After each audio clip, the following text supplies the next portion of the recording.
మరియమ్మ గారు ప్రార్థన పెట్టుకోవడం చాలా మంచిది. మరి మరియమ్మ గారే కాదు, ఎవరైనప్పటికీ తమ తమ గృహాల దగ్గర ఈ సంవత్సరం అంతా దేవుడు కాచి కాపాడి మన పట్ల చేసిన మహోపకారాలన్నింటినీ బట్టి, ఇచ్చిన ఆరోగ్యం బట్టి, ఆయుష్ను బట్టి, అన్నిటినీ దేవుడు ఇచ్చిన ఈ యొక్క సమస్త ఈవులను బట్టి మనము కూటాన్ని ఏర్పాటు చేసుకోవడం చాలా మంచిది. కుటుంబానికి సంవత్సరం అంతా కూడా గొప్ప ఆశీర్వాదకరంగా ఉంటుంది. మరి మరియమ్మ గారు ఒంటరిగా ఉన్నప్పటికీ ఇక్కడ ఎవరో పిల్లలు ఎవరో లేకపోయినప్పటికీ దేవుని కృప వల్ల దేవుడే తోడైండి కాపాడుతున్నాడు. ఒకవేళ పిల్లలున్నా ఎవరున్నా దూరంగా ఉంటారు. సమయానికి దేవుడు కాపుతారు తప్ప ఇంకెవరు అందుబాటులో ఉండరు. అంచేత దేవుడు చేసిన ప్రతి మేలును బట్టి ఆయనకి కృతజ్ఞతాస్తుతులు చెల్లిస్తూ ఎలాంటి కూడికలు ఏర్పాటు చేసుకుని మనము దేవుణ్ణి మహిమపరచడం చాలా మంచిది. చక్కని పాటలు పాడారు, మంచి ఉజ్జీవపరిచేటువంటి కీర్తనలు పాడారు. చాలా మంచి ఆశీర్వాదకరమైనటువంటి దేవుడు అవకాశాన్ని, వాతావరణాన్ని దేవుడు మనకి ఇచ్చాడు. అంచేత చాలా మంచి విషయం అన్నమాట ఇది. ఈ సమయంలో చదవబడిన వాక్యం చాలా మంచి వాక్యం మనం చదువుకున్నాం. ఆ వాక్య భాగాన్ని ఒకసారి హబక్కూకు గ్రంథము 3వ అధ్యాయం 17వ వచనంలో చాలా అందరికీ మంచి సుపరిచితమైన మాట అది, అందరికీ తెలిసినటువంటి వాక్యం అది. ఆ వాక్యాన్ని మనం జాగ్రత్తగా ఆలోచన చేసి ఒకసారి దాన్ని చదువుకున్నట్లయితే, ఒలివ చెట్లు కాపు లేక ఉండినను, చేనులోని పైరు పంటకు రాకపోయినను, గొర్రెలు దొడ్డిలో లేకపోయినను, సాలలో పశువులు లేకపోయినను, నేను యెహోవా యందు ఆనందించెదను, నా రక్షణకర్త అయిన నా దేవుని యందు నేను సంతోషించెదను. ప్రభువు యెహోవాయే నాకు బలము, ఆయన నా కాళ్ళను నేడి కాళ్ళ వలె చేయును, ఉన్నత స్థలముల మీద ఆయన నన్ను నడవజేయును అని ఒక చక్కని కీర్తన అండి. ఇది కూడా ఒక మంచి కీర్తన ఇక్కడ పాడాడు. దీని మీద కీర్తన కూడా ఉంది, మంచి కీర్తన ఇది. మరి ఈ హబక్కూకు ప్రవక్త ఒక చక్కని సందేశాన్ని ఇక్కడ తీసుకొచ్చి అందరికీ అవసరమైనటువంటి సందేశం ఇక్కడ ఉంది. అంజూరపు చెట్లు పూయకుండినను, చూసారా, ద్రాక్ష చెట్లు ఫలింపకపోయినను అంటే అర్థమేంటి? ఒలివ చెట్లు కాపు లేకపోయినను, చేలోని పైరు పంట పండకపోయినను, గొర్రెలు లేకపోయినను, పశువులు లేకపోయినను, రండి ఏమీ లేకపోయినా యెహోవా యందు నేను ఆనందించెదను. అంటే ఎన్ని కష్టాలు వచ్చినా, ఎన్ని బాధలు వచ్చినా, తినడానికి తిండి లేకపోయినా, ఉండడానికి ఇల్లు లేకపోయినా, కట్టుకోవడానికి వస్త్రాలు లేకపోయినా, ఎలాంటి పరిస్థితులు ఎదురైనా, రండి ఏమున్నా లేకున్నా యేసయ్య ఉంటే చాలు అన్నటువంటి సందేశం, దేవుడు ఉంటే చాలు, ఆ దేవుని యందు నేను ఆనందిస్తాను అన్న ఉద్దేశాన్ని ప్రవక్త ఇక్కడ వ్యక్తపరుస్తున్నాడు. బాగా అర్థం చేసుకోవాలి, అందరికీ అర్థం అవ్వాలి దేవుని పిల్లలు. ఎందుకంటే నిజంగా దేవుడి కృప అండి అదంతా. ప్రవక్తకు అర్థమైంది దేవుని జ్ఞానం హబక్కూకుకి. అందుకని ఆయన ఏమన్నాడంటే, చెట్లు ఫలించకపోయినా, కాపులు కాయకపోయినా, పొలంలో పంట రాకపోయినా, గొర్రెలు లేకపోయినా, పశువులు లేకపోయినా, ఆస్తిపాస్తులు లేకపోయినా, అంతస్తులు లేకపోయినా, పదవులు లేకపోయినా, పలుకుబడి లేకపోయినా, డబ్బు లేకపోయినా, బంగారం లేకపోయినా, దేవుని యందు నేను ఆనందిస్తానండి. ఇంకా దాన్ని బట్టి ఏది లేకపోయినా కూడా, ఎవరు లేకపోయినా కూడా, మనతో మన వాళ్ళు అనేవాళ్ళు, నీ వాళ్ళు అనేవాళ్ళు ఎవరు లేకపోయినా కూడా నేను దేవుని యందు ఆనందిస్తాను. నేను ఒంటరిగా ఉన్నా కూడా నా దేవుని యందు ఆనందిస్తాను. నా దేవుడే నాకు బలము. సరే, ఎంతమందికి అర్థమవుతుంది అలాగా? చాలామందికి అర్థమవుతుంది. మనం ఏం చేస్తామంటే కుమిలిపోతూ ఉంటాం, మాకు ఇది లేదని అది లేదు ఏదో లేదని ఏమండి చాలా బాధపడుతూ ఉంటాం. ఒక్కోసారి ఇంకా పరిస్థితి ఎలా ఉంటుందంటే మనకు లేదనేటువంటి బాధ కంటే పక్క వాళ్ళకి ఉన్నదన్న బాధ ఇంకా ఎక్కువైపోతూ ఉంటుంటారు. పక్క వాళ్ళకి ఏదో ఉంది, వాళ్ళు ఎలా సంపాదించుతున్నారు, అలా చేస్తున్నారు, ఎలా చేసుకుంటే నేను చేసుకోలేకపోతున్నాను అని ఆ బాధ ఇంకా ఎక్కువ ఉంటుంది. అయితే అలాంటి బాధలు ఏ బాధలు కూడా దేవుడు నమ్మిన బిడ్డలకి ఉండకూడదండి. ఎందుకని యెహోవాయే నాకు బలం, ఆయన ఏందే నాకు ఆనందం, ఆయన ఏందే నాకు సంతోషం. ద్రాక్ష చెట్లు పండలేదనో, అంజూరపు చెట్లు కాయలేదనో, పొలంలో పంట రాలేదనో, లేకపోతే మనకి లోన్ అందలేదనో, డ్వాక్రా రాలేదనో, అవి ఇంకా వస్తలేదు ఇంకా చేస్తలేదనో ఏదో బాధపడిపోతూ ఉంటాం, మనం దిగులు పడుతూ ఉంటాం, బెంగ పెట్టుకుంటూ ఉంటాం. అయితే దేవుడు ఉన్నాడు అని సంతోషించేటువంటి విశ్వాసం ఎంతమందికి ఉంటుంది? ఏమి లేకపోయినా నా దేవుడు ఉన్నాడు, నాకు ఆయనే నాకు ఆనందం, ఆయనే నాకు సంతోషం, ఆయనే నాకు బలము, ఆయన ఉంటే చాలు అన్నీ ఉన్నట్టే అన్ని ఆలోచనతో ఎంతమంది ఉంటారమ్మా? ఎంతమంది ఉంటారు? చాలా తక్కువ మంది ఉంటారు అటువంటి బలము కలిగినటువంటి వాళ్ళు, అటువంటి విశ్వాసం కలిగినటువంటి వాళ్ళు సమాజంలో చాలా తక్కువ మంది ఉంటారు. అంచేతనే 18వ వచనంలో ఏమన్నాడు? 18వ వచనంలో నేను యెహోవా యందు ఆనందిస్తాను, రక్షణకర్తయగు నా దేవుని యందు నేను సంతోషిస్తాను. పౌలు కూడా ఏమన్నాడంటే ప్రభువునందు ఆనందించుడి, మరలా చెప్పుదును ప్రభువునందే ఆనందించండి. ఎందుచేతంటే ఎన్ని కష్టాలు ఆ మాట ఆయన చెప్పేటప్పటికి పౌలు గారు ప్రభువునందు ఆనందించండి అని పిలుపు పత్రిక 4:4లో ప్రభువునందు ఆనందించండి, మరలా చెప్తాను ఆనందించండి అని చెప్పేటప్పుడు సంఖ్యలతో ఉన్నాడు, చెరసాలలో ఉన్నాడు, అంటే జైల్లో ఉన్నాడు. మన లాంగ్వేజ్ చెప్పాలంటే జైల్లో ఉన్నాడు, సంఖ్యలు వేసి బంధించారు. కష్టకాలం, చాలా శ్రమకాలం, చాలా బాధలు, హ్యాపీనెస్ లేదు, దెర్ ఇస్ నో హ్యాపీనెస్, చాలా బాధల్లో ఉన్నాడు. అయినా కూడా అందరికీ ఏం చెప్తున్నాడు? ప్రభువునందు ఆనందించి మరలా చెప్తాను ఆనందించండి, అదే మనకి గొప్ప బలం అని చెప్పాడు, అదే మనకి సంతోషం అన్నాడు. కష్టాల్లో ఉన్నా ఏమున్నా అంతా మన మంచికే. పాట పాడారు కదా, అంతా మన మంచికే, ఆరాధన దేవుడికే, అంతా మన మేలు. అదే అంశం పెట్టుకోండి, అంతా మన మంచికే, అదే అంశం ఏంటండి? అంతా మన మంచికే.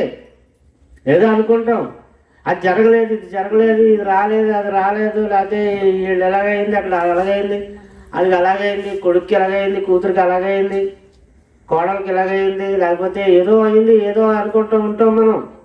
సామాన్యమైన మనుషులు, సర్వసాధారణమైనటువంటి మనస్తత్వాలు, సర్వసాధారణమైనటువంటి ఆలోచనలు, సర్వసాధారణమైనటువంటి తలంపులు, ఊహలు మనకి అలా ఉంటాయి. మామూలు మనుషులు కాబట్టి మనం.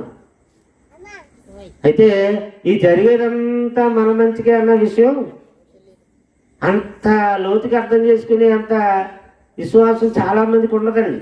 అది ఇక్కడ ప్రవక్త అంటున్నాడు, కాయలు కాయకపోయినా, అంజరపు చెట్లు కానీ, ద్రాక్ష చెట్లు కానీ, పొలాలు కానీ, ఏమండి పంటలు పండకపోయినా, ఈ బియ్యం లేకపోయినా, రైస్ లేకపోయినా, ఏమీ లేకపోయినా నా ప్రభువునందు నేను ఆనందిస్తాను, ఆయనే నాకు సంతోషాన్ని ఇచ్చేవాడు అని ఆ దేవుని గురించి ప్రతిగానం చేస్తూ ఆయన ఎంత సంతోషంగా ఉన్నాడో ఆలోచించండి.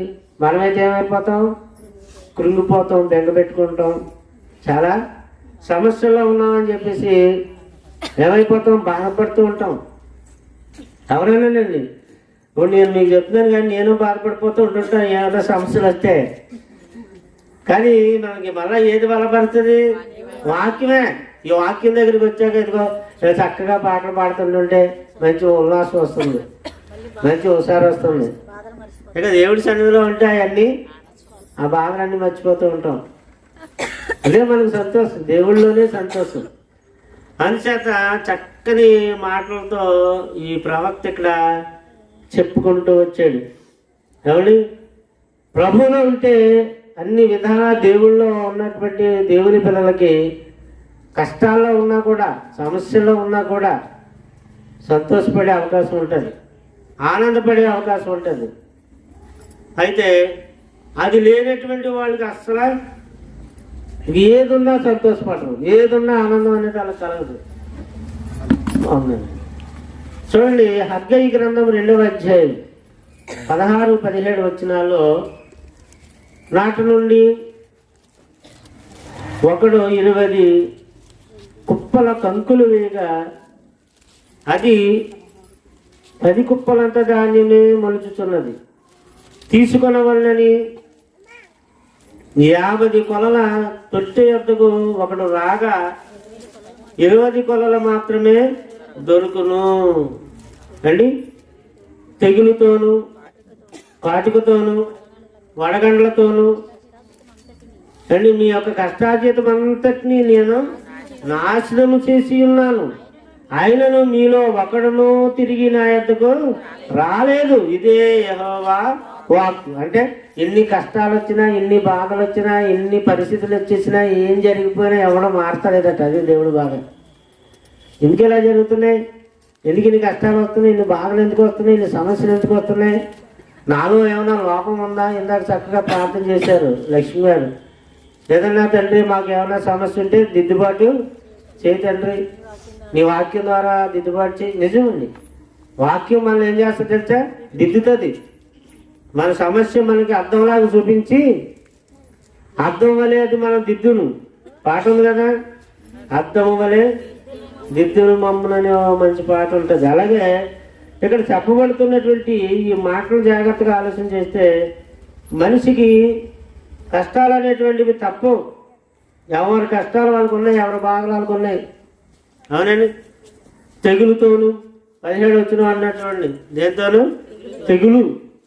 తెగులుతోనూ కాటుకతోనూ వడగండ్లతోనూ మీ కష్టార్జితం అంతటినీ నేను నాశనం చేసి ఉన్నాను. అంటే తెగులుకి అనేకమైన డబ్బులు ఖర్చు అయిపోతాయి. తెగుళ్ళు వచ్చాయంటే, రోగం వచ్చిందంటే అనేకమంత బోళ్ళంత డబ్బు ఖర్చు అయిపోద్ది. తెగులు వచ్చిందంటే బోళ్ళు డబ్బు ఖర్చు అయిపోద్ది. రోగాలు వచ్చాయంటే బోళ్ళు డబ్బు ఖర్చు అయిపోద్ది. ఇందాక మరియమ్మ గారి కోసం ఆనంద్ కుమారి గారు ఏమైనా సాక్ష్యం చెప్పారు? దురద. ఆవిడకి ఏం పట్టుకుంది? దురద పట్టుకుంది. ఎలర్జీ, అది స్కిన్ ఎలర్జీ. అది పెద్ద కష్టతరమైన రోగం కాదు, పెద్ద తెగులేం కాదు. కానీ అయినప్పటికీ అంతమాన దురదత్తుని ఎంతసేపు కొనుక్కుంటాం. అందులో బట్టి చదువుతాం. ఇప్పుడు ఈ మీద దురదేస్తుంది అనుకోండి, ఎవరు కొనుక్తారు? ఒంటరిగా ఉంటే అప్పుడు నాకు దురదేస్తుంది మా ఎవరు కొనుక్తారు ఇంటి దగ్గర. ఈవిడు ఎవరు లేకపోతే ఒంటరిగా ఉంటే ఎవరు కొనుక్తారు? అప్పుడు ఏదో మన గోడ గట్టికి ఎక్కువాలంటే అనుకో ఈయన. అంచేత ఇవన్నీ సమస్యలే. అది ఒక చిన్నదిగా కాపాడడం మనకు అనిపించవచ్చు, ఆవిడ కొంచెం బాధగా అది ఉండవచ్చు. కనుక తెగులుతోనూ కాటుకతోనూ వడగండ్లతోనూ మీ కష్టార్జితం అంతటినీ నేను నాశనం చేసి ఉన్నాను. ఎందుకు చేసాడు అలాగా? మన కష్టపడి సంపాదించుకున్న దేవుడు ఎందుకు నాశనం చేస్తున్నాడు? హాస్పిటల్కి వచ్చేపోద్ది బోల్డ్ డబ్బు. ఏ తెగులు వచ్చినా అన్ని టెస్టులు, అన్ని రకాల ఏమండి టెస్టులు చేస్తారు. హాస్పిటల్లో ఉంచుతారు. లక్షలు ఖర్చు అవుతుంది హాస్పిటల్కి. ఆఖరిని ఇంటికి పంపేటప్పుడు బిల్లు చూసి మన గుండె అయిపోద్ది. ఆ బిల్లు చూసి డాక్టర్ గారు కాసి జాలి ముఖం వేసుకుని చూస్తారు. అయ్యారు ఎవరో తగ్గిస్తారేమో బిల్లు అని. అయ్యారు ఏం తగ్గించరు. ముందు 1000 ఎగస్ట్రా వేస్తారు, లేదా 2000 ఎగస్ట్రా వేస్తారు. ఒకవేళ మనకు బాగా తెలుసుకోవడం ఏంటంటే ఆ ఎగస్ట్రా వేసిందే తగ్గిస్తాడండి. అందుకే ఎగస్ట్రా వేస్తారు ముందే. అంతేగాని మన మీద ఏదో జాలితోనూ ప్రేమతోనూ బిల్లు అని తగ్గించారు. అర్థమేనండి? అంటే బోల్డ్ అంత ఖర్చు అయిపోతుంది. తెగులు వచ్చినా రోగాలు వచ్చినా. అంటే ఏ తెగులు రాకుండా, ఏ రోగం రాకుండా నిన్ను స్వస్థపరిచే యెహోవా నేనేం చెప్పి స్వస్థపరిచి ఆరోగ్యం ఇచ్చి కాపాడుతున్న దేవునికి నువ్వేం చేస్తున్నావు? నువ్వేం చేయగలుగుతున్నావు? ఏదో కనీసం ఒక కృతజ్ఞత కోటానైనా పెట్టగలుగుతున్నారా? దేవుని బిడ్డారా, అగ్రహారంలో సంఘం చాలా బెటర్ అని చెప్పచ్చు. కారణం ఏంటంటే ఇదిగోండి, ప్రతి ఇంటి దగ్గర ఇంచుమించు అందరూ ఏం చేస్తున్నారు? కృతజ్ఞత కోటికి పెట్టుకుంటున్నారు. చాలా మంచిది. అది దేవునికి ఒక బలి అర్పించి ఒక బలిపీఠం కట్టి ఒక దహన బలి అర్పించి, ఆ రోజుల్లో పాత నిబంధన కాలంలో ఎలాగైతే వాళ్ళు దేవుని మైపరిచేవాళ్ళో ఈరోజు కృతజ్ఞత కూటమే దేవుడికి ఒక దహన బలి అర్పించడం అంటేనే.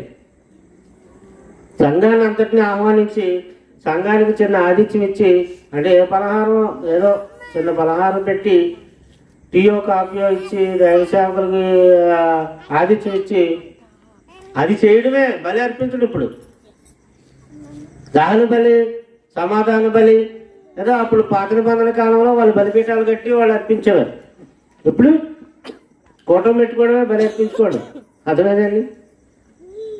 అబ్రహాము ఎక్కడికి వెళ్తే అక్కడ బలిపీఠం కట్టి బలి అర్పించేవాడు. ఇసాకు ఎక్కడికి వెళ్తే అక్కడ ఆ ప్రాంతంలో ఒక బలిపీఠాన్ని కట్టి అక్కడ బలిపించేవాడు. అలాగే మరి యాకోబు ఆయన ఎక్కడికి వెళ్తే అక్కడ ఒక బలిపీఠం కట్టి దాని మీద బలి అర్పించేవాడు.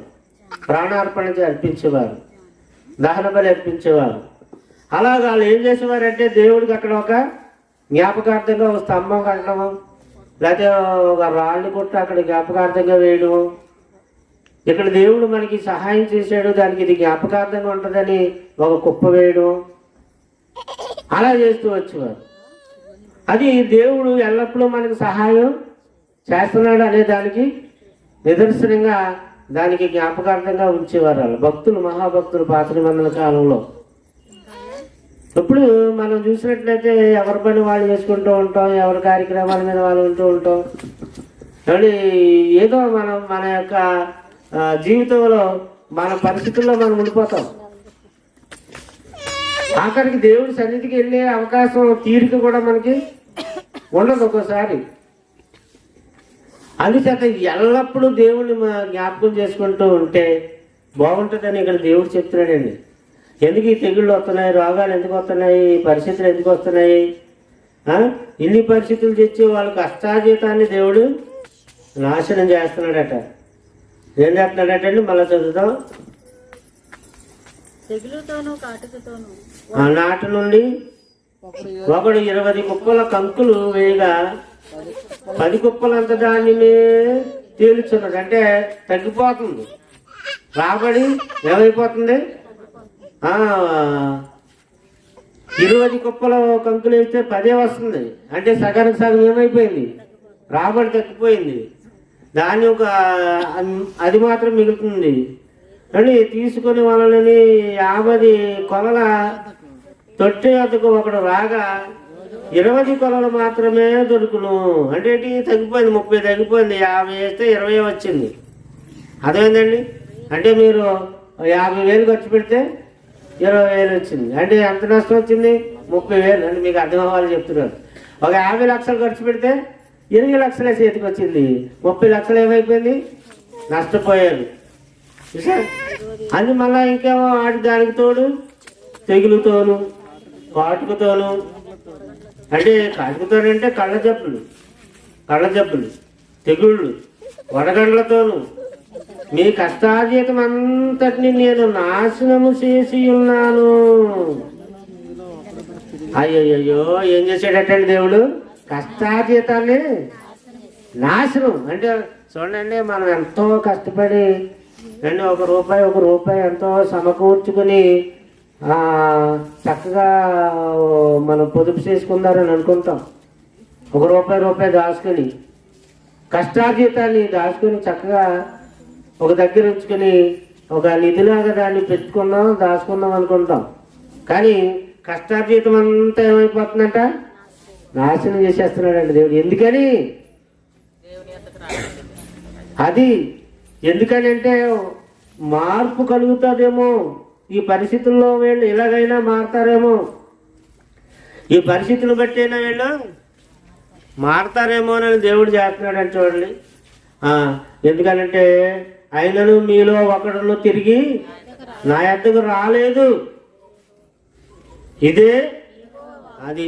ఇలాంటి పరిస్థితులను బట్టి దేవుడిని ఇంకా మనం జాగ్రత్తగా అనుసరించాలి. ప్రియమైన దేవుని బిడ్డలను ఆలోచించేది పరిస్థితులను బట్టి జాగ్రత్తగా తెలుసుకోవాలి, అనుసరించాలి, మహిమపరచాలి. అయినా కూడా మరి దేవుడి దగ్గరికి రాలేదంటే ఆయన ఎంత బాధపడుతున్నాడు.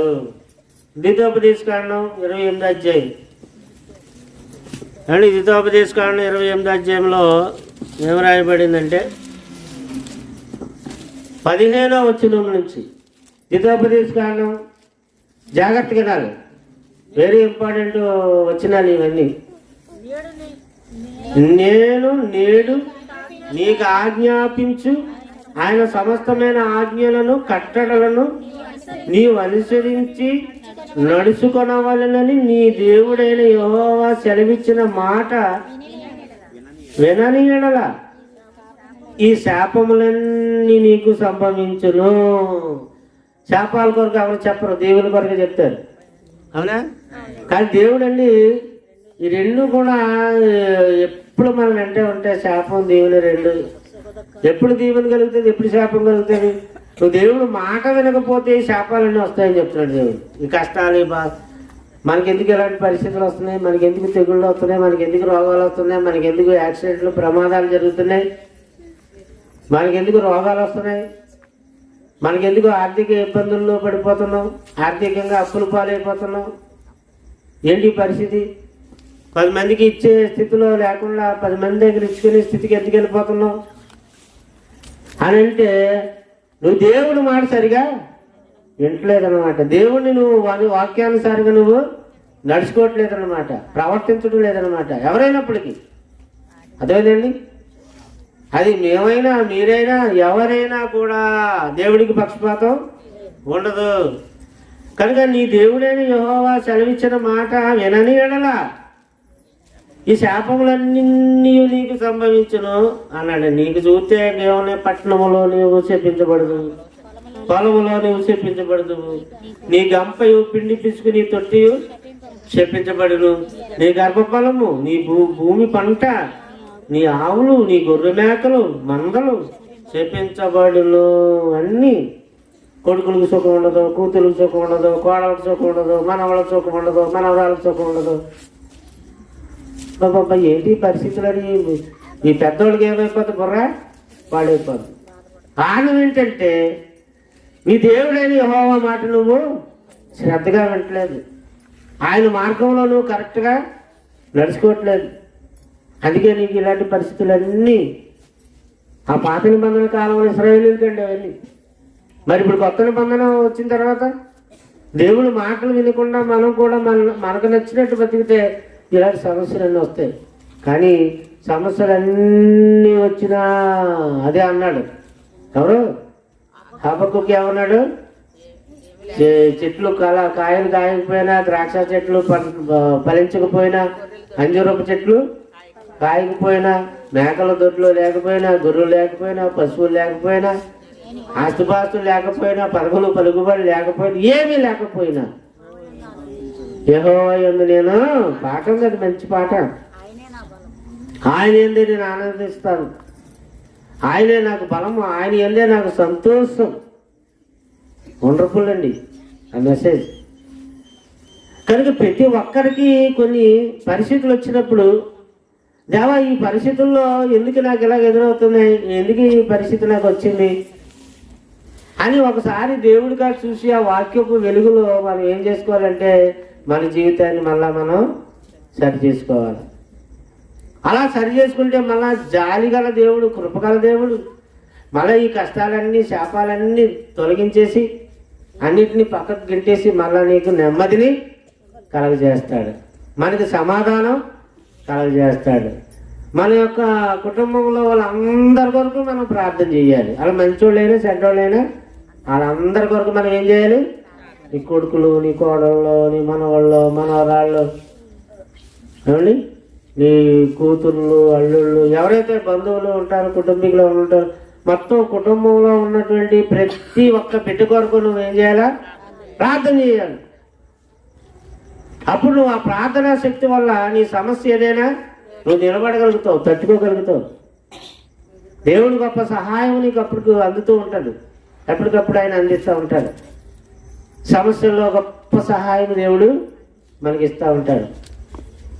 ఏమండి ఆ సహాయం కొరకు మనం ఏం చేయాలి? దేవుణ్ణి ప్రార్థన చేయాలి. కుటుంబం అంతటి కొరకు ప్రార్థన చేయాలి. కుటుంబానికి మన పెద్దవాళ్ళం అయితే మన కుటుంబాల నేను అందరి కొరకు ప్రార్థన చేయాలి. మా కుటుంబంలో అందరి కొరకు, సంఘం అంతా మా కుటుంబంలో వాళ్ళు ప్రతి ఒక్కరి కొరకు ప్రార్థన చేస్తాం. ఎందుకని ఒకరికి సమస్య వచ్చిందంటే మొత్తం అందరికీ అంటుకుంటారు. అవునండి, కుటుంబంలో ఎవరైతే ఉంటారో వాళ్ళకి ఎవరికి సమస్య వచ్చినా అందరూ బాధపడాలి. అలాగే సంఘంలో ఎవరికి సమస్య వచ్చినా అది కుటుంబమే కదా. ఇది ఆత్మీయ కుటుంబం, భౌతిక కుటుంబం, ఆత్మీయ కుటుంబం, రెండు రకాల కుటుంబంగా మనకు ఉంటుంది. అప్పుడు సంఘంలో ఎవరికి సమస్య వచ్చినా అందరూ బాధపడతాం. అందుకని సంఘంలో ఉన్న ప్రతి ఒక్కరి కొరకు ప్రార్థన చేయాలి. మన కుటుంబం ప్రత్యేకంగా ప్రార్థన చేయాలి. వాళ్ళందరి కొరకు, వాళ్ళు దేవుణ్ణి ఎరగని వాళ్ళే ఉండొచ్చు, వాళ్ళకి ప్రార్థన చేసుకోక రాని వాళ్ళే ఉండొచ్చు, మార్పు లేని వాళ్ళే ఉండొచ్చు. ఎంతంటే చెప్పండి, ఆ చుట్టకాల్చే వాళ్ళు చుట్టకాలుతూనే ఉంటారు, ఆ సిగరెట్ కాల్చే వాళ్ళు సిగరెట్ కాలుతూనే ఉంటారు, బూతులాడేవాళ్ళు బూతులాడుతూ ఉంటారు, తాగేవాళ్ళు తాగుతూ ఉంటారు. క్రిస్మస్ పండుగ వచ్చేప్పుడు ఇంకా ఎక్కువ తాగుతారు. పైన ఏమో స్టారు, లోపల వారు పైన ఏమో స్టారు, లోపల వారు అంటే బారు అంటే మందేడు, వారంటే గొడవ, యుద్ధం. అది భార్యాభర్తలు ఇద్దరికి వచ్చేస్తుంది, ఈ కుటుంబీకులు పిల్లలకి వచ్చేస్తుంది, అన్నదమ్ములకు వచ్చేస్తుంది. అలాంటి యుద్ధాలు గొడవలు జరుగుతూ ఉంటాయి. పైన మాత్రం మిలమిల మేస్తూ ఉంటుంది స్టార్. పైన పెట్టుకోండి, తప్పే లేదు, పెట్టుకోవద్దు అంటలేదు. కానీ దానిని అసలు అనుసరిస్తున్నావా వాక్యానుసారంగా బతుకుతున్నావా? బ్రతుకులో మార్పు లేనప్పుడు స్టార్లు పెట్టుకుని ఉపయోగం ఏంటండి? బతుకులో మార్పు లేనప్పుడు. ఇంకొక ఆయన వచ్చి ఆ క్రిస్మస్ రోజుని ఒక చేతితో సిగరెట్ పట్టుకుని సిగరెట్ ఇలా కాస్తూ, ఇంకొక చేతితో బాటిల్, ఒక చేతితో సిగరెట్, ఒక చేతితో ఈ మందు కొడుతున్నటువంటి బాటిల్ పట్టుకుని, బ్రాండీ బాటిల్ అనుకోండి, లేకపోతే బీరు బాటిల్ అనుకోండి, ఆ బీరు తాగుతూ cigarette, happy Christmas brother, happy Christmas చెప్తున్నాడు. ఏమని? మందు కొడుతూ సిగరెట్ కాలుతూ హ్యాపీ క్రిస్మస్ అని చెప్తున్నాడు మరొక వ్యక్తికి. హ్యాపీ నీకు బాగా, అది నీకు హ్యాపీ అనమాట. అసలు ఆ హ్యాపీ క్రిస్మస్ చెప్పే అర్హత అక్కడికి ఉందా? తాగుబోతుకు ఉంటుందా అర్హత? తాగుబోతుకు ఉంటుందా? మళ్ళీ ఆ రోజు ప్రత్యేకంగా చర్చికి వెళ్తారు. ఏమండి, జనవరి 1కి క్రిస్మస్కి మళ్ళీ ఇంకెక్కడ కనపడరు. అది కూడా ఎలాగెళ్తారు? తాగేసి వెళ్తారు. హ్యాపీ క్రిస్మస్ అని చెప్పుకుంటారు. అర్హత లేని వాళ్ళు, యోగ్యత లేనటువంటి వాళ్ళు, ఆ మాట ఎత్తడానికి కూడా వాళ్ళకి. అందువల్ల మార్పు అనేది ఉండాలి మనిషిలో. మార్పు లేకపోతే మనం దేవుడికి ఎంత ప్రార్థించినా ప్రార్థనకి దేవుడు చెవి ఎప్పుడు. దేవుని బిడ్డలారా ఆలోచించండి. కుటుంబాల్లో సుఖశాంతులు సంతోషాలు కనబడవు, కనుమరుగైపోతుంటాయి. అన్ని బాధలు వచ్చేస్తుంటాయి, సమస్యలు వచ్చేస్తుంటుంటాయి. ఒకదానికొకటి గోరు చుట్టు మీద రోకలిపోటు అంటారు చూసినా, అలాగా ఇంకొకటి ఏమవుతుంది, ఎక్కువైపోతూ ఉంటాయి. అందుచేత మనం ఏం చేయాలి? ప్రార్థన. సమూయేలు గ్రంథంలో సమూయేలు మహా గొప్ప ప్రార్థన పరుడు. సమూయేలు మొదటి గ్రంథం 7వ అధ్యాయం 12వ వచనంలో ఎబెనేజర్ ఎంతవరకు సహాయం చేశాడన్న మాట అంటాడు చూడండి. సమూయేలు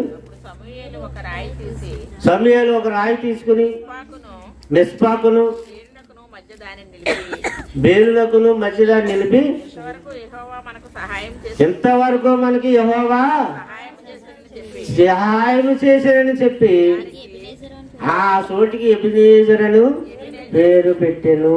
సహాయపు రాయి, లేదా దేవుని సహాయం, దేవ సహాయం. ఏ సహాయం? నీకు దేవుడు సహాయం చేస్తాడు. నువ్వు ఎన్ని కష్టాల్లో ఉన్నా, బాధల్లో ఉన్నా, సమస్యలున్నా, కష్టాలు ఎన్ని బాధలు, దుఃఖకరం, తెగుళ్ళు, రోగాలు, వ్యాధులు, ఇలాంటివి ఎన్నున్నా నువ్వు చచ్చే వరకు దేవుడు నీకు సహాయం చేస్తానే ఉంటాడు. కానీ నువ్వేం చేయాలా? సేమ్ టైము మార్పు చెందాలి. మార్పు అనేటువంటిది దేవుడు మన యొద్ద నుంచి ఎదురు చూస్తూ ఉంటాడండి. అంటే ఎవరైతే మారలేదో, సంపూర్ణంగా దేవుడికి ఇంకా పరిపూర్ణంగా లోబడలేదో, ఏమండి అలాంటి వాళ్ళ కోసం దేవుడు ఏం చేస్తాడండి? వాళ్ళ మార్పు కొరకు దేవుడు ఎదురు చూస్తూ ఉంటాడు. ఎప్పుడు మారుతా దేవుడే, ఎప్పుడు మారుతాడు ఇతను, ఇంకా మారడం లేదు, చర్చికి వస్తున్నాడు, ఆరాధనకు వస్తున్నాడు, ప్రార్థనకు వస్తున్నాడు, కానుకలు ఇస్తున్నాడు, అందరి ముందు మరి చక్కగా కనిపిస్తున్నాడు, తిరుగుతున్నాడు, కూటాలకు వస్తున్నాడు, కానీ మార్పు లేదని దేవుడు ఏం చేస్తాడు? ఆ కోసం ఎదురు చూస్తూ ఉంటాడు. కనుక అక్కడ ఎబెనేజర్ అని పేరు పెట్టాడు. ఇంతవరకు యెహోవా మనకి సహాయం చేశారు. సహాయం చేసే దేవుడండి. అబ్రహాము అంటాడు యెహోవా ఈరే. ఒక స్థలానికి వచ్చినప్పుడు యెహోవా ఈరే, దేవుడు చూసుకుంటాడు. నీకు ఏ ఆపద వచ్చినా, కష్టం వచ్చినా, నష్టం వచ్చినా, నీకు తెగులు వచ్చినా, రోగం వచ్చినా, ఏది వచ్చినా ఆ సమయానికి దేవుడు చూసుకుంటాడు. ఆ విశ్వాసం నీకు ఉండాలి. ఏముండాలి? అటువంటి విశ్వాసం నీకు ఉండాలి, అటువంటి భక్తి నీకు ఉండాలి. ఈరోజు మనం చాలా మందిలో అదే మనం చూడలేకపోతున్నామండి. అటువంటి భక్తి కానీ దేవుని బిడ్డలారా, అటువంటి విశ్వాసం కానీ వాళ్ళల్లో మనం చూడలేకపోతున్నాం, కనిపించడం లేదు. బాధలకి, కష్టాలకి, సమస్యలకి. నిన్న పేపర్లో న్యూస్ వచ్చింది, అది నన్ను కూడా కొంచెం ఆలోచింపజేసింది. ఏంటంటే ఆ న్యూస్, అప్పులు బాధ తట్టుకోలేక భార్యాభర్తలిద్దరూ ఆత్మహత్య చేసుకున్నారట. ఏ బాధలు తట్టుకోలేక? అప్పులు బాధలు తట్టుకోలేక భార్యాభర్తలిద్దరూ ఆత్మహత్య చేసుకున్నారు, సూసైడ్ చేసుకుని చనిపోయారు. పేపర్లో చూసి నిజమే కదా, ఇలా అందరూ ఈ బాధలు తట్టుకోలేక, ఈ అప్పులు మునిగిపోయి సమస్యల్లో భరించలేక సూసైడ్ చేసుకుంటున్నారు. వాళ్ళు ఏమనుకుంటారంటే, ఎందుకు మనం చచ్చిపోతాం, ఈ అవమానాలు భరించడం కంటే అదొక విష పదార్థాన్ని తెచ్చుకుని త్రాగేద్దాం, త్రాగేసి చచ్చిపోదాం, ఎందుకు వచ్చింది అనుకుని వాళ్ళు అల్పులు అనమాట. అలా అంటే బలహీనులు, భరించుకుని నిలబడలేనటువంటి ధైర్యము లేని వారు, సాహసించలేని వాళ్ళు. వాళ్ళు ఏం చేస్తారంటే, అలాంటి వాళ్ళు ఆత్మహత్య చేసుకుని చచ్చిపోతారు. నేను పేపర్లోనే చూశాను. దేవుని బిడ్డలారా, అంటే ఇప్పటికీ, అంటే ఎప్పుడూ జరుగుతుంటాయి, మీకు అందరూ తెలిసిందే, కానీ ఇప్పటికీ జరుగుతూనే ఉన్నాయి. ఏమండి, అంచేత మనం చాలా జాగ్రత్తగా ఉండాలి. విపరీతమైన అప్పులు చేయడం కూడా మనకు చాలా ముప్పే. బ్యాంకు వాళ్ళు ఇచ్చేస్తున్నారు కదా, పత్రాల మీద ఇచ్చేస్తున్నారు, లక్షలు లక్షలు తెచ్చేస్తున్నారు. ఇప్పుడు ఎక్కడికక్కడ ఉండాలి. అలాంటివి తెచ్చేసి ఖర్చు పెట్టేస్తాం, తిరిగి కట్టలేకపోతాం. కట్టలేకపోతే బ్యాంకు వాడు వచ్చి ఏం చేస్తాడు? ఇంటికి తాళం వేస్తాడు. తాళం వేస్తే ఇంటి వాళ్ళందరూ ఏమవుతారు?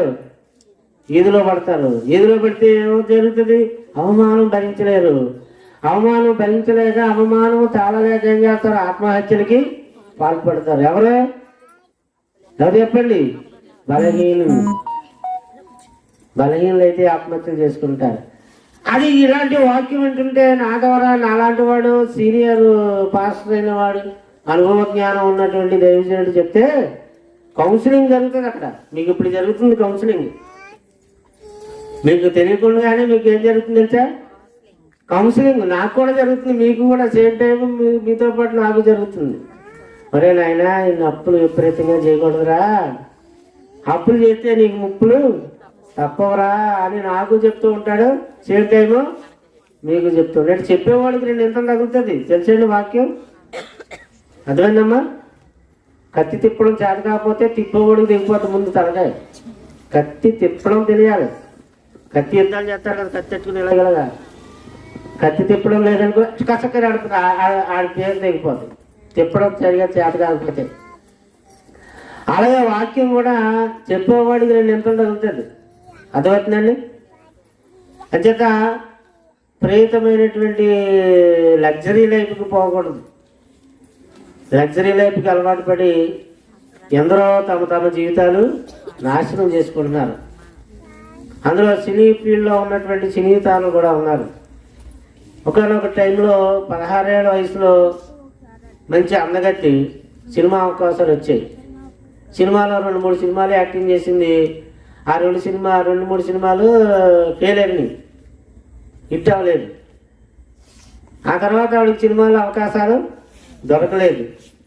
ఆ తర్వాత సినిమాల్లో అవకాశాలు దొరకలేదు. ఇప్పుడు లగ్జరీ లైఫ్కి అలవాటు పడిపోయింది. అంటే మంచి కారు, మంచి ఏసీ రూములు, మంచి మంచి ఫుడ్, లగ్జరీ, అలాంటి లైఫ్కి అలవాటు పడిపోయింది. ఇప్పుడు మరి ఆ సినిమాల్లో అవకాశాలు లేవు, రాబడలేదు. ఇప్పుడు ఏం చేయాలి? వ్యభిచారం చేస్తుంది. ఎవరో సినిమా తార, సినిమా హీరోనిగా తెరపైన, వెండి తెరపైన ఒకరోజు ఒక వెలిగినటువంటి సినీ తారలు వ్యభిచార కోపంలో వెళ్ళిపోతున్నారు. ఎందుకో తెలుసా? అప్పుడు ఉన్నటువంటి లగ్జరీ లైఫ్కి అలవాటు పడిపోయారు. ఆ తర్వాత కాలంలో సినిమాలు అవకాశాలు దొరకలేదు. ఇప్పుడు ఏం చేస్తున్నారు? 16 ఏళ్ళ వయసులో మంచి తల మెరుస్తారు కాబట్టి ఇది అవకాశాలు ఇస్తున్నారు. 2-3 సంవత్సరాలు అయ్యేసరికి పక్కకి గంటేస్తున్నారు, ఇంకో కొత్త హీరోని వస్తుంది. ఆ కొత్త హీరోనికి ఆవిడ 16 ఏళ్ళు కాబట్టి ఆవిడ తీసుకుంటారు. అదేంటండి, ఇది వరకు ఇట్లా లేవు పరిస్థితులు ఇప్పుడు. కనుక లగ్జరీ లైఫ్కి అలవాటు పడిపోకూడదు. గోరంత దానికి కొండంత ఖర్చు పెట్టకూడదు, విపరీతమైన ఖర్చులకు వెళ్ళకూడదు. ఇస్తున్నారు కదని అప్పులు అంతలక్క తీసుకోకూడదు. ఎందుకంటే అవి బాగా అందులో అనుభవం పొంది ఉన్నాను మీకు చెప్పడానికి తగిన వాళ్ళం. అప్పులు చేయకూడదు అని నేను నిర్ణయించుకుంటున్నాను. కాబట్టి నేను దేవుని పెట్టాను. అయితే ఏదైనా ఒక అప్పు, ఒక పెళ్లి చేసావా, లేకపోతే ఒక ఇల్లు కట్టావా, లేదా ఒక చర్చి కట్టావా, పిల్లలకు పెళ్లి చేసావా, కొన్ని అలాంటి వాటికి అమ్మాయిలకు పెళ్లి చేసేటండి, కొంచెం అప్పులు పాలేయడండి, ఓ చర్చి కట్టేటండి, కొంచెం అప్పులు వేయడండి, అలాంటి చెప్పుకోవచ్చు. కానీ ఏమి పెళ్లి చేయకుండా ఏమి చేయకుండా మరి మా కొంతమంది అప్పులు పాలైపోతే వాళ్ళ పరిస్థితి ఏంటి? దేనికోసం ఇంత అప్పులు పాలైపోయారు? లగ్జరీకి అలవాటు పడ్డారా? అయిన దానికి కాని దానికి ఖర్చులు ఎక్కువ పెడుతున్నారా అండి? పులిని చూసి వాపలు వేసుకున్నట్టు వాళ్ళు ఎంత ఖర్చు పెట్టారు, మనం ఎంత ఖర్చు పెట్టాలి, అంతకన్నా ఇంకెక్కువ పెట్టాలి అని లేనిపోయినవన్నీ మనం తల మీద పెట్టుకుంటే ఏమవుతాం? తలకు మించిన అప్పు తనకే ముప్పు. అదేనండి. కనుక దేవుడు చెప్తున్నాడు, మీ యొక్క కష్టార్జితాన్ని నేను నాశనం చేస్తున్నాను. మీ కష్టార్జితాన్ని నాశనం చేసిన, మీ ఒంట్లో ఆరోగ్యాన్ని క్షీణింపజేసిన, మీలో మార్పు రావట్లేదు. అదేంటి దేవుడు బాగా. అంటే ఇవన్నీ ఎందుకు చేస్తున్నాడు పాపం దేవుడు? మార్పు రావాలని. కానీ ఆ మార్పు వాళ్ళలో రావట్లేదు. అందుచేత శాపం నుండి తప్పించుకోవాలంటే దేవుడికి మనం సంపూర్ణంగా ఏం చేయాలమ్మా? సంపూర్ణముగా విధేయత చూపించాలి, సంపూర్ణముగా లోబడి ఉండాలని దేవుడి వాక్యం మనకు తెలియజేస్తూ ఉంది. ఇర్మియా గ్రంథం మరొక మంచి మాట చూడండి దయచేసి. ఇర్మియా గ్రంథం 5వ అధ్యాయము 17వ వచనం. వారు నీ పంటను పరిస్థితులు వస్తున్నాయి. ఎందుకు ఏడవలసి వస్తుంది? మీకోసం ఏదో చెప్తున్నాను అనుకోకండి. నా కోసం నేను చెప్పుకున్నాను ఇవన్నీ. అదేంటండి, నా కుటుంబం కోసం, సంఘం అనే కుటుంబం కోసం చెప్తున్నాను. మీరంతా నా కుటుంబం కాదా? రండి మహారాష్ట్ర గారు, మీరంతా మా కుటుంబం కాదా? కనుక నేను ఏడ్చినట్టు మీరు ఆడకూడదు, నేను పడినట్టు మీరు పాటలు పడకూడదు, నేను చిక్కుకున్నట్టు మీరు చిక్కుకోకూడదు. అలాంటి ఉచ్చుల్లో, అలాంటి పరిస్థితుల్లో తప్పించుకోవాలి. తెలివైన వాళ్ళు, జ్ఞానం గల వాళ్ళు వలలో పడకూడదు. అంటే వల అంటే అది సాతాను వల, అలాంటి వాటిల్లో పడకూడదు. యోధా దుఃఖించుతున్నది, దాని గుమ్మములు అంగలార్చుతున్నవి. జనులు విసారగ్రస్తులే. ఏంటంట? ఏ గ్రస్తులు? విసారం, బాధ, రోదన. ఎందుకు వచ్చింది చెప్తున్నాడు చూడండి. జనులు విసారగ్రస్తులే, నేలకు వంగుదురు. ఎరుసలేము చేయు అంగలార్పు పైకెక్కుచున్నది. అంటే దేవుడి దగ్గరికి వెళ్ళిపోతుంది అది అంగలార్పు. ఎరుసలేములో ఉన్నటువంటి అంగలార్పు. ఆ వారిలో ప్రధానులు పేదవారిని నీళ్లకు పంపుతున్నారు. అంటే వారు చెరువుల యొద్దకు రాగా నీళ్లు దొరకటం లేదు. వట్టి కుండలు తీసుకునే వారు మరలా వచ్చుతున్నారు. సిగ్గులు అవమానములు ఉందిన వారే తమ తలలను కప్పుకొనుచున్నారు. ఇదే నీళ్లు దొరుకుతలేదు పాపం. చెరువు దగ్గరికి కుండలు ఎత్తుకుని వస్తున్నారు కానీ మళ్ళీ వెనక్కి వెళ్ళిపోతున్నారు. కడబెట్టుకుని వస్తున్నట్టు కానీ ఆ కడవలో నీళ్లు నింపుకొని వెళ్ళడానికి లేకుండా పోతుంది. అవమానం పొందుతున్నారు, సిగ్గులుందుతున్నారు, తలలు కప్పుకొని నెత్తి మీద ముసుగేసుకుని చాటుని వెళ్ళిపోతున్నారు. ఎందుకని? అవమానం, సిగ్గు దొరుకుతలేదు. అంటే ఆశపడి వెళ్తున్నారు, ఏమి దొరుకుతలేదు. అలాంటి పరిస్థితులు మనం లేవా? ఏదో ఆశించి వెళ్తాం, మనకేం దొరకదు. ఏదో వస్తుంది అనుకుంటా, ఎవరు రాదు. ఎవరో ఇస్తారనుకుంటా, ఎవరెవరో. బాగుంటుంది పరిస్థితి, ఏం బాగోదు. అలాంటి పరిస్థితులు మనకు కూడా వస్తున్నాయే లేదండి. కనుక యోధా దుఃఖించుతున్నదండి. యోధా జనులు దేవుని ప్రజలు, ఇశ్రాయేలు ప్రజలు, దేవుని ప్రజలు దాని గుమ్మములు అంగలార్చుతున్నవి. యెరూషలేమంతా కూడా అంగలార్చుతున్నది. దాని అంగలార్పు ఎక్కడికి వెళ్ళిపోయింది? పైకి ఎక్కిపోయింది, దేవుడి దగ్గరికి ఎక్కిపోయింది. దేవుని బిడ్డలారా, అటువంటి పరిస్థితులు మనకి రాకుండా చూసుకోవాలి అని ఈ గ్రంథంలో దేవుడి మాటలో ఉరాయించి ఉన్నాడు. అయితే ఇంకా కొన్ని పరిస్థితులు, చాలా భయంకరమైన పరిస్థితులు కనిపిస్తూ ఉన్నాయి. మరి ఆమోసు గ్రంథం 4వ అధ్యాయం, ఆమోసు గ్రంథం 4వ అధ్యాయం 6వ వచనం చూడండి. అద్భుతమైన మాటలు చెప్తున్నాడు దేవుడు. మీ పట్టణములన్నిటిలోనూ నేను మీకు దంతశుద్ధి కలుగజేసినాను. నేను దంతశుద్ధి కలిగేటువంటి ఏంటి అమ్మా అన్నారా? మీ పట్టణములన్నింటిలో కూడా దేవుడు అన్నాడు, ఇశ్రాయేలు పట్టణాలన్నింటిలో కూడా నేను మీకు దంతశుద్ధి కలగజేసినాను. దంతశుద్ధి అంటే ఏంటి? బ్రష్ పేస్ట్ పెట్టుకుని పళ్ళు తోముతున్నాడా దేవుడు?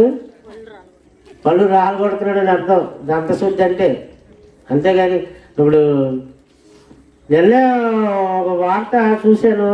అదేంటంటే అమ్మా అన్నారా, టూత్ పేస్ట్, పళ్ళు తోముకుంటాం కదా పేస్ట్, ఆ పేస్ట్ కొన్నాడు. కాల్గేట్ టూత్ పేస్ట్ భర్త కొన్నాడు.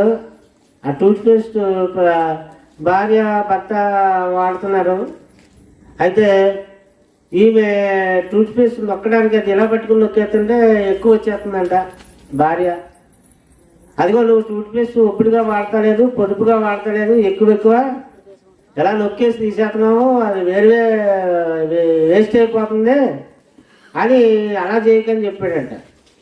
ఆవిడేమన్నదంట, లేదు లేదు నాకు నచ్చినట్టు నేను వాడుకుంటాను, కానీ నువ్వు చెప్పినట్టు నేను ఎందుకు చేస్తానని ఆవిడ టూత్ పేస్ట్ పట్టుకుని నొక్కేస్తుంది. ఇలాగ ఆ పేస్ట్ వల్ల వాళ్ళిద్దరు విడాకులు తీసుకున్నారట. అది విశేషం. దేనివల్ల? పేస్ట్, పళ్ళు తోముకునేటువంటి టూత్ పేస్ట్ వల్ల ఇద్దరు భార్యాభర్తలు ఏం తీసుకున్నారు? విడాకులు. అది దానివల్ల వచ్చిందంటే గొడవ. ఎంత విచిత్రం చూసారా? ఎంత చిన్న విషయానికి వాళ్ళు ఎక్కడి వరకు వెళ్ళిపోయారు? కోర్టుకు వెళ్ళిపోయిన పరిస్థితి. దేవుని బిడ్డలు ఆలోచించండి. చిన్న టూత్ పేస్ట్ కొరకు అలాంటి విచిత్రమైనటువంటి సంఘటనలు మన కళ్ళ ముందు మన జీవితాల్లో జరుగుతున్నాయి, ఎన్నో జరుగుతూ ఉన్నాయి. మరి వాళ్ళు ఏమనుకోవాలి? మనం ఆలోచన చేయండి. అలాంటి వాళ్ళని మనం ఏమనుకోవాలి? మీ పట్టణములన్నింటిలోనూ నేను మీకు దంతశుద్ధి కలుగజేసినాను. దంతశుద్ధి, పళ్ళు ఊడగొట్టినాను అని అర్థం.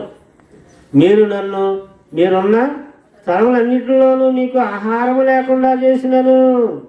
అబ్బో, ఏం చేస్తున్నాడండి దేవుడు? తినడానికి సరైన ఆహారం లేకుండా చేసినను, మీరు నా తట్టు తిరిగిన వారు కారు. ఇదే అమ్మ బాబు, ఇదే నా బాధ అంటున్నాడు దేవుడు. ఇదే నా విచారం, మీకోసమే నా బాధ అంతానని. దేవుడు ఎంత బాధపడుతుంది చూసారా? ఎన్ని కష్టాలు మీకు కలగజేసినా, ఇబ్బందులు కలగజేసినా దేవుడి తట్టు ఎందుకు తిరుగుతలేదు? మారు మనసు ఎందుకు పొందుతలేదు? ఆ చుట్టగాల్చడం ఎందుకు మానేస్తలేదు? ఆ సిగరెట్ ఎందుకు మానేస్తలేదు? ఆ తాగుడు ఎందుకు మానేయట్లేదు? చర్చికి వచ్చినప్పుడేమో పావురాల్లాగా చక్కగా అలంకరించి చక్కగా తయారవి చల్లని బట్టలు వేసుకుని చర్చికి వస్తారా? ఇంటికి వెళ్ళిన తర్వాత మళ్ళా కాకుల్లాగా కావు కావు కావు అనుకుని కయ్యం అనుకుని తాగుళ్ళు, తందనాలు, అవి ఇవి అటువైన అన్ని జీవితాల్లో పెట్టుకుని దేవుడికి బాధ కలిగిస్తారా అని దేవుడు ఆవేదన చెందుతున్నాడండి. అంటే కేవలం అటువంటి మార్పు కూడా మనలో కలగకపోతే దేవుడి వల్ల మెప్పు ఎలా పొందుతాం? చుట్టగాల్సి మనిషి చుట్టం మానేయాలి కదా, వచ్చి దరిద్రం అనుకోను. పంది కూడా దాన్ని ముచ్చూడదు. అది ఎందుకు నేను చేయాలని? ఆఫ్టర్ ఆల్ అది కూడా మానకపోతే ఇంకెందుకు? ఎవరైనప్పటికీ అది ఎవరైనప్పటికీ దేవుని బిడ్డలారా ఆలోచించేది. 7వ వచనం, కోతకాలమునకు ముందు 3 నెలలు వాన లేకుండా చేసి తిని ఒక పట్టణం మీద కురిపించి మరొక పట్టణం మీద కురిపింపకపోతిని. ఒక చోట వర్షము కురిసెను, వర్షము లేని చోటు ఎండిపోయింది. అంటే ఒక చోట వర్షం కురుతుంది, ఇంకో చోట వర్షం పడతలేదు. ఎందుకు? అక్కడ ఎందుకు పడుతుంది, ఇక్కడ ఎందుకు పడతలేదు? అక్కడ ఎందుకు పంటలు పడుతున్నాయి, ఇక్కడ ఎందుకు పండటం లేదు? వాళ్ళెందుకు అభివృద్ధి చెందుతున్నారు, మనం ఎందుకు క్షీణించిపోతున్నాం, విచారగ్రస్తులు అవుతున్నాం, దుఃఖగ్రస్తులు మనం ఎందుకు అవుతున్నాం అని ఎప్పుడైనా ఆలోచన చేస్తున్నారా? అంటే మనలోనే ఏదో లోపం పాపం ఉంది. మన పాపాలు మనకి ఎవరు చెప్తారు? ఎవరు చెప్పరు కదా. చెప్తే ఊరుకుంటారండి. వ్యక్తిగతంగా ఎవరైనా వచ్చి అమ్మా నువ్వు ఇలాంటి పాపం చేస్తున్నావా, ఇలా చేయకంటే చెప్పు తీసి కూడా ఎత్తుంది డబ్బాలు. నువ్వు ఎవరో చెప్తున్నావు నాకంటే. అంచేత ఏం చేశాడంటే దేవుడు ప్రవక్తల ద్వారా, ఆ వాక్యాల ద్వారా మనకి దేవుడు చెప్పిస్తూ ఉంటాడు దిద్దుబాటు మాటలు. ఆ మాటలు విని మారకపోతేనండి మళ్ళా కష్టాల్లో పడిపోతూ ఉంటారు. 2-3 పట్టణముల వారు నీళ్లు త్రాగుటకు ఒక పట్టణమునకే పోగా అచ్చట నీరు వారికి చాలకపోయింది. అయినను మీరు నా తట్టు తిరిగిన వారు కారు బాబోయ్. చూసారా, నా తట్టు తిరిగి ఎన్ని కష్టాలు పెడుతున్నాను, మీరు నాకు ఆశ తిరుగుతారని, నన్ను వేడుకుంటారని, ప్రాధేయపడతారని, పశ్చాత్తాపడతారని, ఇబ్బందులు కలగ చేస్తున్నాను, ఆహారం లేకుండా చేస్తున్నాను, ఆరోగ్యం లేకుండా చేస్తున్నాను, నీళ్లు లేకుండా చేస్తున్నాను. నీళ్ళు లేకపోతేనే కదా దాని విలువ తెలుస్తుంది. ఉన్నంతకాలం విలువ తెలుస్తుందండి? తెలియదు. నీకు ఆహారం ఉన్నంతకాలం ఆహార విలువ తెలియదు, డబ్బు ఉన్నంతకాలం డబ్బు విలువ తెలియదు, నీరున్నంతకాలం నీరు విలువ తెలియదు, సమృద్ధిగా ఉన్నంతకాలం అక్కర విలువ నీకు తెలియదు. అవన్నీ నీకు కలగజేసినా నువ్వు నా తట్టు తిరగటం లేదు అంటున్నాడు. చూడండి ఎంత బాధపడుతున్నాడు. మరియు 9వ వచనం, మరియు నీ సస్యములను ఎండు తెగులు చేతను కాటిక చేతను నేను పాడు చేసి గొంగలి పురుగు వచ్చి నీ విస్తారమైన వనములను, ద్రాక్ష తోటలను, అంజరప చెట్లను, ఒలివ చెట్లను తినివేసింది. అయినను మీరు నా తట్టు తిరిగిన వారు కారు. ఇదేంటి బాబు అలాగున్నారు మనుషులు? అయినా మారు మనసు పొందుతున్నారా? ఎన్ని జరిగినా దేవుడి తట్టు తిరుగుతున్నారా? అంటే దేవుడి తట్టు తిరగడం అంటే అర్థం ఏంటి? దేవుడి తట్టు తిరగడం అంటే ఏంటి? మార్పు చెందడం. దేవుడి తట్టు తిరగడం అంటే ఏంటండి? నువ్వు చర్చికి వెళ్తూ ఉండవచ్చు, నువ్వు ఆరాధనకి వెళ్తూ ఉండవచ్చు, బైబిల్ పెట్టుకుని మార్పు లేని వాళ్ళు ఎందరో వెళ్తున్నారు, వస్తున్నారు. మార్పు లేదు, మారు మనసు లేదు.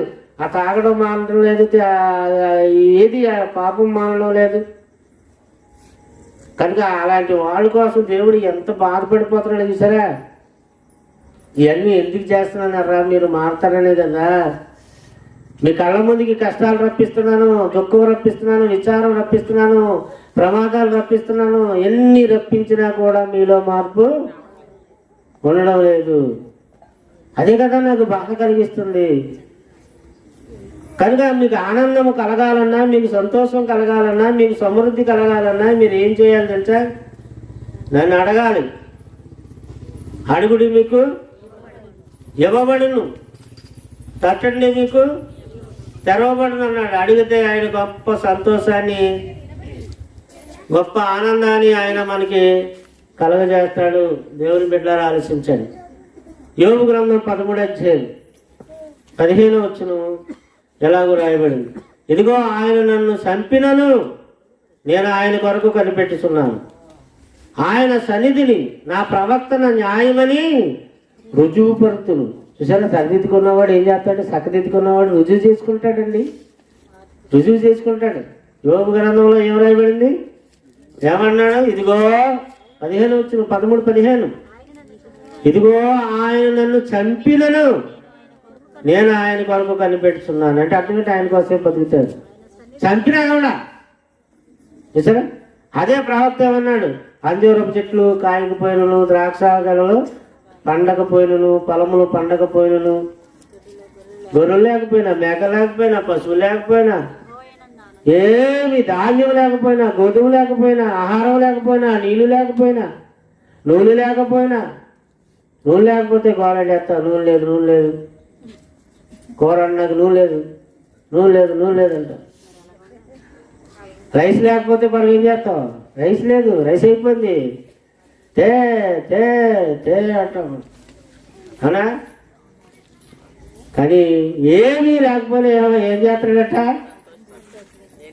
అది యెహోవా యందు నేను ఆనందపడుతున్నాను, ఇదిగో ఆయన నన్ను చంపినాను, నేను ఆయన కొరకు కనిపెట్టున్నాను, ఆయన సన్నిధిని నా ప్రవర్తన న్యాయమని రుజువు పడుతున్నంటే సరిదిద్దుకుంటాను, ఆయన రుచికి న్యాయవంతుడిగా నేను కనబడతాను, నా ప్రవక్త నేను చక్కదిద్దుకుంటాను అంటున్నాడండి. ఎంత మంచి మాటలు. ద్వితోపదేశకాండం 12వ అధ్యాయం, ద్వితోపదేశకాండం 12వ అధ్యాయం. నీ దేవుడైన యెహోవా ఏర్పరచుకొని స్థలమున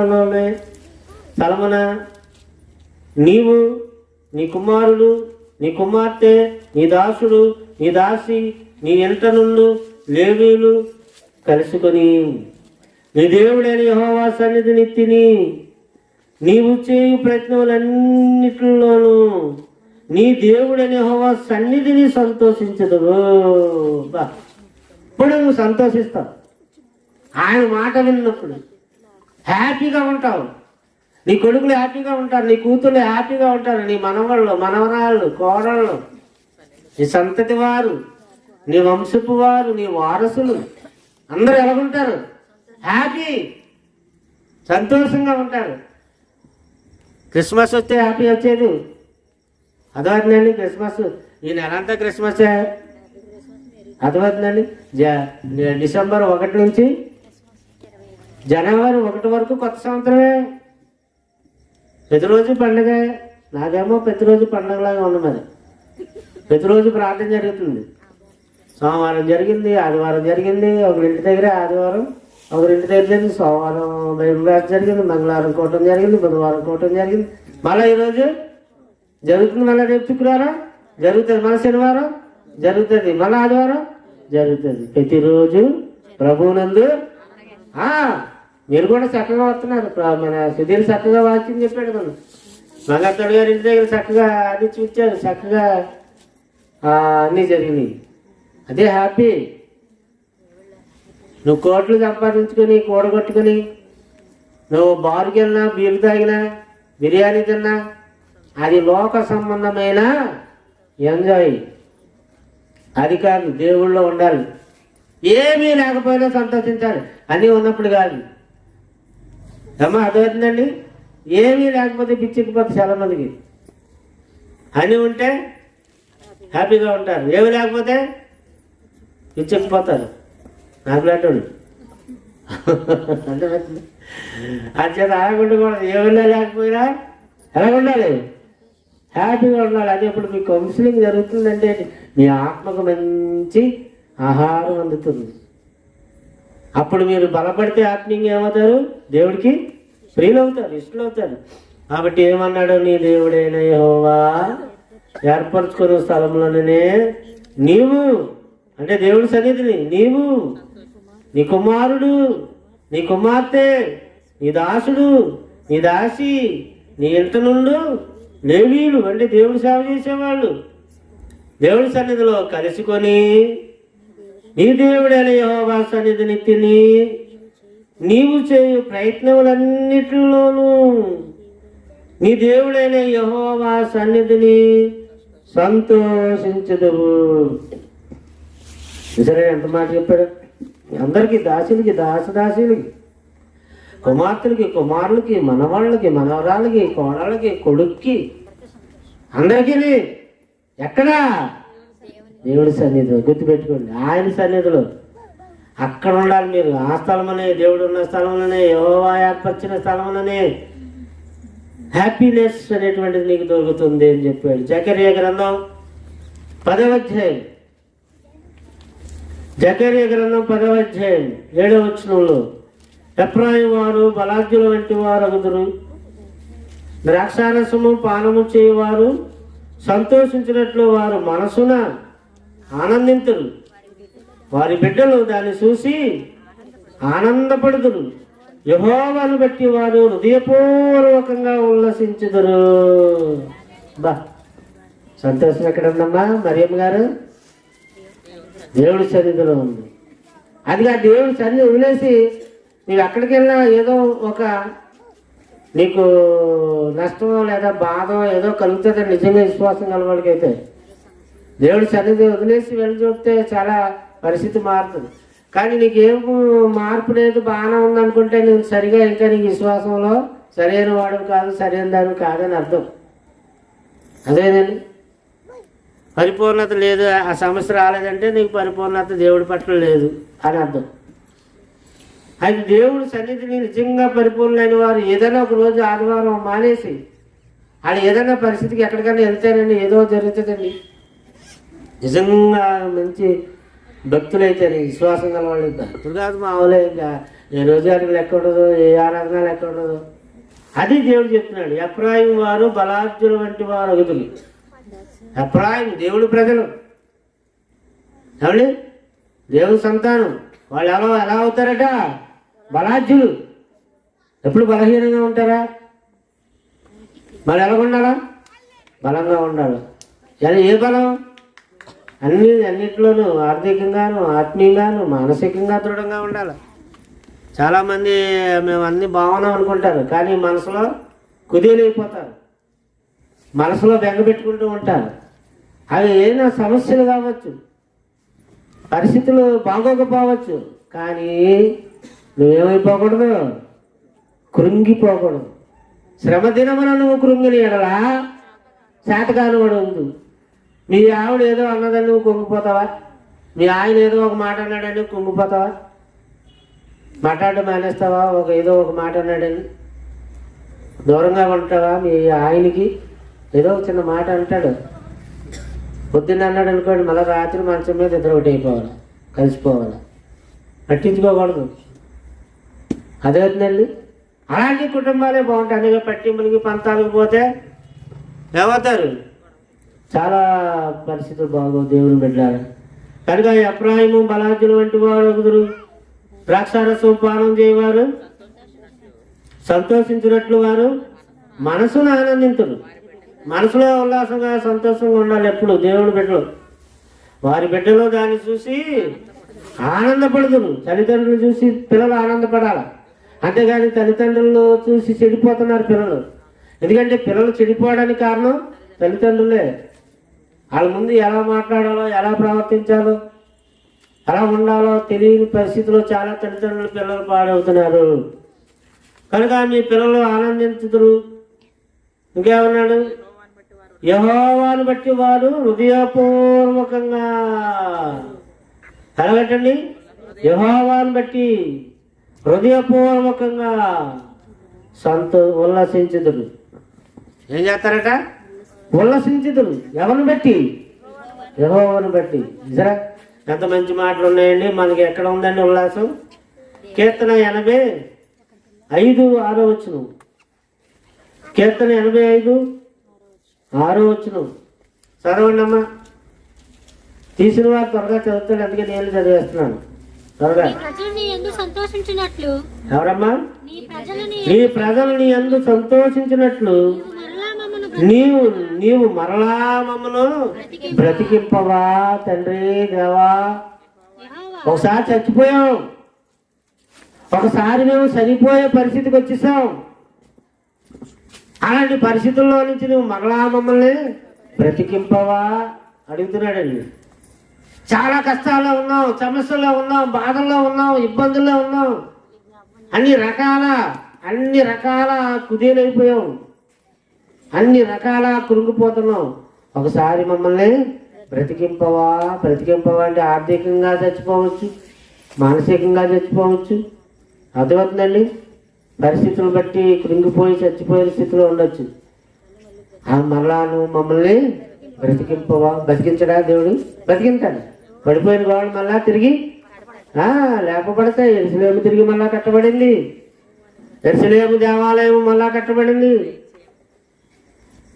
దేవుడు ప్రజలను మళ్ళా బలపరిచాడు. దేవుడు ప్రజలను మళ్ళా ధైర్యపరిచాడు. వాళ్ళు మళ్ళా ఉద్యమపరిచాడు. వాళ్ళు మరలా ఆనందింపజేశాడు. వాళ్ళ ముఖములలో చిరునవ్వు కలుగజేశాడు. ఆయన యొక్క ముఖాలలో ఆనందం కలుగజేశాడు. దేవుడు ఏంటనుకుంటున్నారు? పరిస్థితులు తారుమారు చేసేస్తూ ఉంటాడు. అదేవిధంగా తల్ల కిందలు అయిపోతూ ఉంటుంది పరిస్థితి. నువ్వు ఇలాగనుకుంటే అలా జరుగుతుంది, అలా అనుకుంటే ఇలా జరుగుతుంది. ఏదైతే అనే తండ్రి నువ్వు ఉన్నావు అనుకుంటే బాగా జరుగుతుంది. అదేగా అందుకే ఏది కూడా మనం డిసైడ్ అయిపోకూడదు. ఏదో ఒకటి ఇలా డిసైడ్ అయిపోకూడదు. డిసైడింగ్ ఎవరి మీద పెట్టాలా? నిర్ణయం దేవుడిది. నువ్వు చేయాల్సిన పని చేయి అంతే. దేవుడు చెప్పిన పని చేయి. ఏం చేస్తాడో, ఏమి ఇస్తాడో, ఏమి ఇవ్వడో, ఏం పరిస్థితి ఎలా ఉంటుందో అంతా ఆయన చూసుకుంటాడు. మనం ఏదో ఊహించుకుని ముందుగా ఎలా జరుగుతుందేమో అలా జరుగుతుందేమో అని భయపడిపోతూ ఉంటామండి. అది మానసికమైనటువంటి కృంగుబాటు. ఆ మానసిక కృంగుబాటు ఏం చేస్తుంది? నేను కృంగదీసేస్తుంది, చేతగాని వాడిగా చేసేస్తుంది అని చెప్పాడు కదా. శ్రమ దినమున నువ్వు మళ్ళా చెప్తున్నాను, అది కృంగిన ఎడలను ఏమవుతావు? ధైర్యంగా ఉండాలి. ప్రతి ఒక్కరు సంఘంలో బిడ్డలందరూ ఎటువంటి పరిస్థితులకైనా ఎలా ఉండాలండి? ధైర్యంగా ఉండాలి. ఏమన్నాడు? నీ ప్రజలు నీ యందు సంతోషించినట్లు నీవు మరలా మమ్మను బ్రతికింపవా. యెహోవా నీ కృప మాకు కనబర్చుము, నీ రక్షణ మాకు. ఇంకొక మాట చూడండి చివరిగా 149వ కీర్తన 2వ వచనం. 142 149 2. ఇశ్రాయేలీయులు తమను పుట్టించిన వానిని బట్టి సంతోషించును గాక, సియోను జనులు తమ రాజును బట్టి ఆనందించుదురు గాక. ఎక్కడ ఆనందించాలి? నరుడు నమ్ముకుంటే మనకు ఆనందం రాదు. నరుడు ఎప్పటికైనా నట్టేట ముంచుతాడు. నీ కొడుకే కావచ్చు, నీ కూతురే కావచ్చు, లేకపోతే అతను ఎవడైనా అవ్వచ్చు. నరుడిని నమ్మొద్దు. ఎవరు నమ్మన్నాడు? దేవుని నమ్మమన్నాడు. దేవుని బిడ్డలారా ఆలోచించండి. ఎందుకంటే ఆయన అన్యాయస్తుడు కాదు. ఇశ్రాయేలీయులు తమను పుట్టించిన వాణిని బట్టి సంతోషించింది. ఎవరు నిన్ను పుట్టించారు? మీ అమ్మగారు, నీ బాబు కాదు. దేవుడు పుట్టించాడు నిన్ను. అమ్మ నాన్న గర్భాన నన్ను పుట్టించింది దేవుడు. నిర్మాణకుడు దేవుడు. నిన్ను జన్మించజేసింది దేవుడు. ఈ జన్మ నీకు ఇచ్చింది దేవుడు. ఈ జన్మను ఇచ్చింది నీకు దేవుడే. నీకు తెలియదా? ఆయన బట్టే నువ్వు సంతోషించాలి. ఆయనను గణపరచాలి, ఆరాధించాలి, మహిమపరచాలి. సియోను జనులు తమ రాజును బట్టి ఆనందించుదురుగాక. అంటే వాళ్ళందరూ అనేక బాధలు అనుభవించిన వాళ్ళేనండి. ఈ మాటలు చెప్తున్నటువంటి ప్రవక్తలు వాళ్ళందరూ అనేకమైన బాధలు అనుభవించినటువంటి వాళ్ళే. ఇప్పుడు ఆ గ్రంథంలో నుంచి వాళ్ళు మనకి అనేకమైన మాటలు చెప్తున్నారు. యెషయా గ్రంథం 41:16 నీవు వాటిని గాలించగా గాలి వాటిని కొనుపోవు, సుడిగాలి వాటిని చెదరగొట్టును. నీవు యెహోవాను బట్టి సంతోషించుదువు, ఇశ్రాయేలు పరిశుద్ధ దేవుని బట్టి అతిశయపడుదువు. 41:16 చదివాను. నువ్వు దేని బట్టి సంతోషపడతావంటున్నాడు? నువ్వు వాటిని గాలించగా గాలి వాటిని కొట్టుకుని పోవు. నువ్వు ఏదో చూస్తావు, దేని వెతుకుతావు, అది గాలి కొట్టుకుపోతుంది. కానీ నువ్వు ఎక్కడ సంతోషిస్తావు అంటున్నాడు? అది యెహోవాను బట్టి సంతోషించదు, ఇశ్రాయేలు పరిశుద్ధ దేవుని బట్టి అతిశయపడదు. అంతకన్నా గొప్ప భాగ్యం ఏముందండి? మనకి ఎన్ని కష్టాలు ఉన్నా, ఎన్ని బాధలు ఉన్నా దేవుడిని బట్టే సంతోషం. ఆయన ఏందో మనకి ఆనందం. అందుకనే ప్రవక్త ఏమన్నాడు?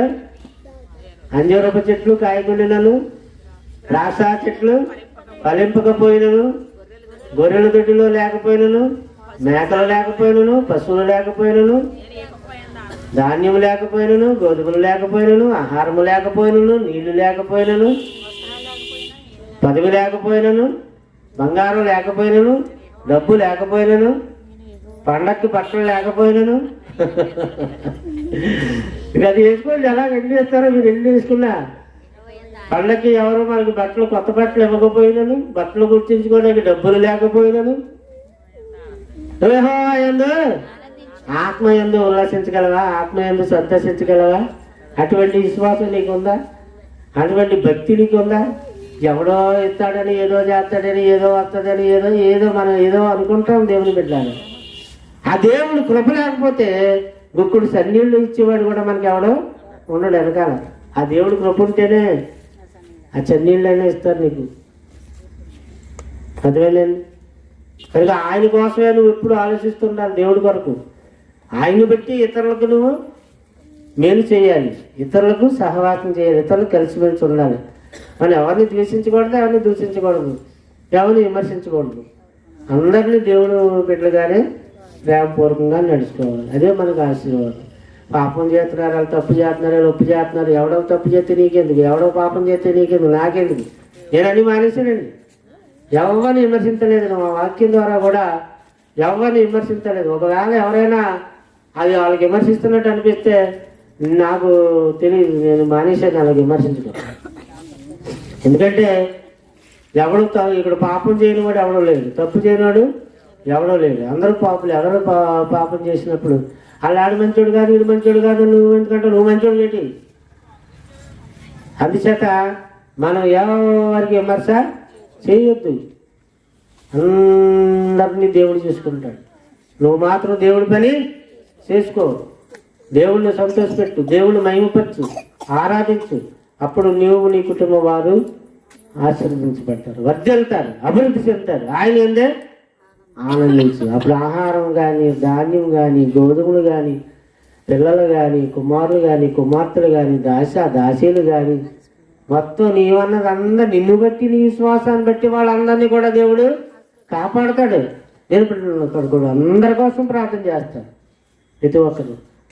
ఒకవేళ వాళ్ళు ప్రార్థన చేసుకోకపోయినా నీ ప్రార్థన బట్టి దేవుడు వాళ్ళని కాపాడుతూ ఉంటాడు. అలా ఉండాలని కోరుతూ ముగిస్తున్నాను. ప్రార్థన చేసుకుందాం. అందరిలో ఉంచి ప్రార్థన చేసుకుందాం.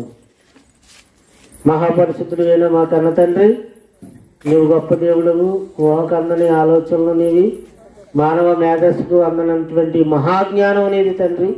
ఆ మహాజ్ఞానాన్ని మేము అర్థం చేసుకోలేక అవివేకులుగా బతుకుతున్నాం, అవిశ్వాసులుగా బతుకుతున్నాం, కొన్ని సమస్యల్లో చిక్కుకుంటూ ఉన్నాం. కనుక తండ్రి మాకు జ్ఞానోదయం కలుగజేసి, వివేకం కలుగజేసి తండ్రి నాయన ఈ మానసికంగాను ఆత్మీయంగా ఇక్కడ ఉన్న బిడ్డలందరినీ బలపరచమని వేడుకొంచుకున్నాం. కేవలం మరియమ్మ గారు పెట్టుకున్నారని మరియమ్మ గారి కోసమే చెప్పడం లేదు, అందరి కోసం. అందరూ ప్రతి ఒక్కరూ అలాగే ఉన్నారు, ప్రతి కుటుంబాలు అలాగే ఉన్నారు. కనుక తండ్రి నాయన సహాయం చేయండి, నీ అందరూ ఆనందించే విధంగా మార్చండి, ఈ ఆలోచింపజేయండి, ఈ మాటలు గ్రహింపజేయండి, ధైర్యం తెచ్చుకుని నిబ్బరము కలిగి నడుచుకునే భాగ్యం మాకు అందరికీ, సగబిడ్డలందరికీ ఈ మాటలు ఆలకించిన ప్రతి ఒక్కరికి అనుగ్రహించమని, అటువంటి దేవుని ఆశీర్వాదము దయచేయమని, మరి ముఖ్యంగా మరియమ్మ గారిని ఆరోగ్యవంతంగా కాపాడండి, ఆవిడకు ఉన్నటువంటి సమస్య నుంచి విడిపించండి, వారి బిడ్డలు కుటుంబాన్ని జ్ఞాపకం చేసుకోండి. క్రీస్తు ప్రభు నామాన్ని ప్రార్థన అడిగి వేడుకొంచున్నాము పరమ తండ్రి. మన తండ్రి అయిన దేవుని ప్రేమ, కుమారుడైన క్రీస్తు ప్రభు వారి కృప, పరిశుద్ధాత్మ దేవుని సహవాసము మనందరికీ కుటుంబానికి తోడైంది కాపాడును గాక. ఆమేన్. అందరికీ వందనాలు. God bless you. అల్పాహారం తీసుకెళ్ళండి. మరి రేపు యథావిధిగా శుక్రవారం ప్రార్థనలు చర్చిలో జరుగుతాయి. శనివారం మరి కుమారి గారి ఇంటి దగ్గర, అంటే ఇదిగో ఇల్లే, ఈ ఇంటి దగ్గర ప్రార్థన జరుగుతుంది.